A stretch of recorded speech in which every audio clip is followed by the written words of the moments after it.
Halo semuanya, pada kesempatan ini saya akan menganalisis bagaimana sih implementasi hubungan sosial industri karyawan PT Ais Ice Cream Jatim Industri Kabupaten Mojokerto, di mana PT Ais terletak di kawasan industri Ngoro Industrial Park atau NIP, Kaufling D3B Gadon Kutogirang, Kecamatan Ngoro, Kabupaten Mojokerto, Jawa Timur.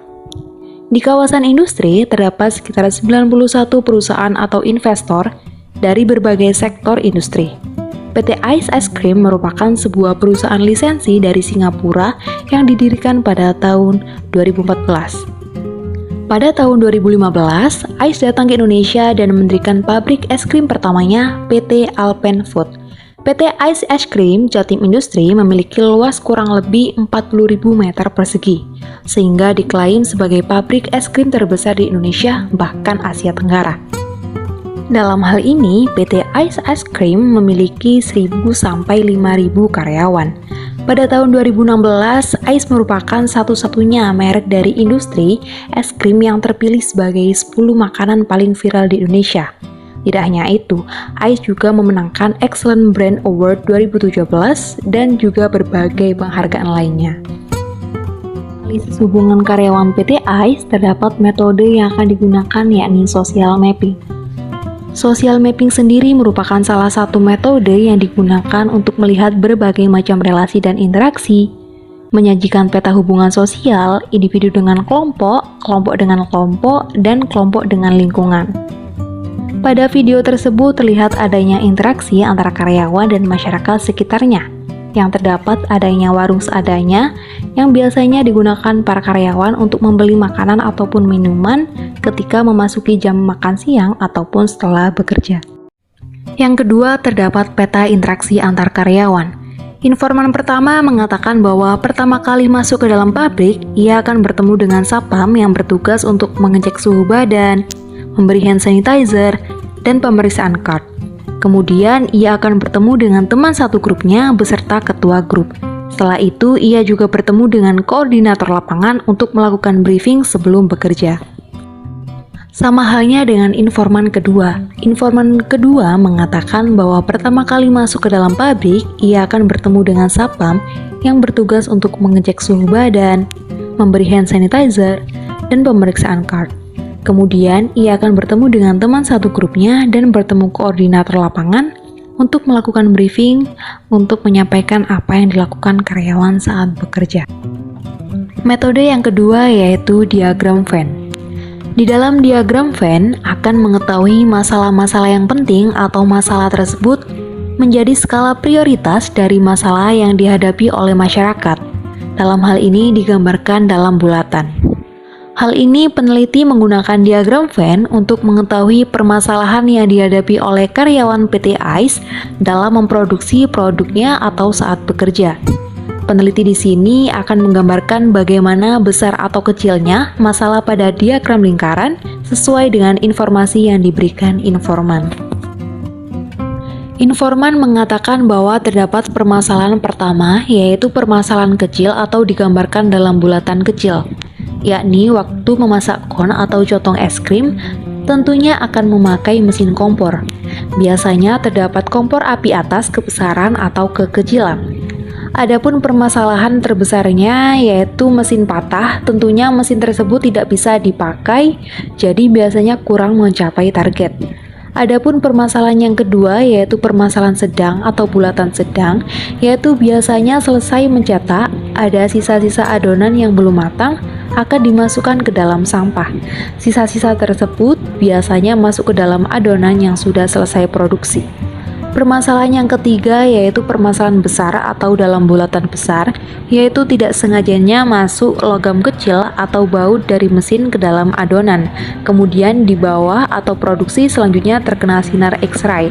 Hal ini akan berdampak besar bagi karyawan. Informan kedua mengatakan bahwa terdapat permasalahan pertama, yaitu permasalahan kecil atau dalam bulatan kecil, yakni terdapat kendala mengenai alat pencetak kon yang tiba-tiba atau terkadang rusak, sehingga proses pembuatan kon terganggu atau bentuknya tidak bagus. Adapun permasalahan yang kedua, yaitu permasalahan yang besar dalam hal ini bulatan besar, yaitu mengenai kendala mengenai adonan yang terkadang pembuatannya kadang cepat, terkadang juga telat, sehingga mempengaruhi estimasi waktu dan produksi selanjutnya. Metode yang ketiga yaitu metode food basket. Food basket dapat juga diartikan sebagai pola konsumsi atau jaring-jaring makanan. Dengan menggunakan metode ini, peneliti akan mengetahui pola konsumsi dari karyawan PT ICE. Dalam hal ini, metode food basket mengetahui pola ekonomi mikro yaitu rumah tangga dan makro yaitu dalam pekerjaan atau pabrik. Informan pertama mengatakan adanya gaji yang dikhususkan untuk makanan sebesar 15.000 untuk setiap kali masuk. Hal ini terdapat di slip gaji. Saat di pabrik, jatah tersebut dijadikan sebagai catering makanan. Ada pula di saat beberapa lain hari tidak ada jatah catering, namun jatah makanan tersebut langsung dimasukkan ke dalam gaji pokok. Selain itu, karyawan di PT ICE juga mengatakan adanya pemberian tunjangan asuransi berupa BPJS Ketenagakerjaan dan BPJS Kesehatan. Karyawan juga diberikan uang saku untuk transportasi atau biaya bensin atau BBM setiap kali bekerja. Selain terdapat pola ekonomi di dalam perusahaan, ada pun pola ekonomi mikro, yaitu dalam rumah tangga, seperti gaji tersebut akan dipergunakan untuk menyicil sepeda dan membayar arisan, selebihnya digunakan untuk kebutuhan sehari-hari, yaitu membeli makan, baju, dan lain sebagainya. Pola ekonomi dalam pekerjaan atau pabrik. Informan kedua mengatakan bahwasanya terdapat makanan yang disiapkan atau catering untuk para karyawan. Diberikannya tunjangan asuransi untuk karyawan berupa BPJS Ketenagakerjaan dan BPJS Kesehatan. Karyawan juga diberikan uang atau saku untuk transportasi atau biaya bensin atau BBM setiap kali bekerja atau masuk. Selain itu, terdapat pola ekonomi mikro atau dalam rumah tangga yang dipergunakan informan, yakni digunakan untuk kebutuhan sehari-hari serta memberi orang tua. Metode yang terakhir adalah matrix scoring. Matrix scoring atau skala prioritas, hal ini peneliti akan mengetahui skala prioritas dan keputusan yang tepat untuk menjadi skala permasalahan yang harus dipecahkan, di mana peneliti akan menggambarkan dan menganalisis mengenai apa saja permasalahan yang dihadapi karyawan saat memproduksi, bagaimana resiko yang dihadapi oleh karyawan tersebut ketika permasalahan muncul, dan bagaimana solusi atau cara karyawan dalam menghadapi permasalahan yang terjadi. Matrix scoring juga dapat diartikan sebagai suatu metode yang digunakan untuk melihat skala prioritas masalah yang informan hadapi dalam bekerja.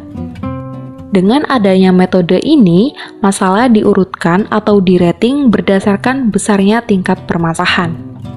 Biasanya, permasalahan yang terjadi disimbolisasikan dengan paraga karakter berupa lingkaran atau jumlah bintang pada tabel-tabel permasalahan. Besar kecilnya masalah juga dapat menentukan urutan penyelesaian setiap masalah yang ada atau urutan masalah mana yang harus diselesaikan terlebih dahulu.